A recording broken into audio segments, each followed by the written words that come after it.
ఈ నది నీళ్లు మన ద్వారాగాన ప్రవహిస్తే రెండు సంతోషకరమైన విషయాలు జరుగుతాయి.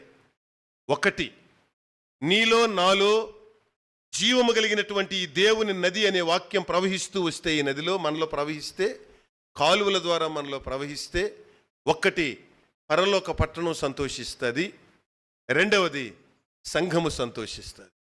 ఒక వ్యక్తిలో దేవుని వాక్యం ఉంటే సేవకుడు సంతోషిస్తాడు, యేసయ్య సంతోషిస్తాడు. సంఘానికి అంతటికీ సంతోషమే. నీలో దేవుని వాక్యం ఉంటే సంఘానికి సంతోషం అండి. నీలో వాక్యం ఉంటే పరలోకానికి సంతోషం.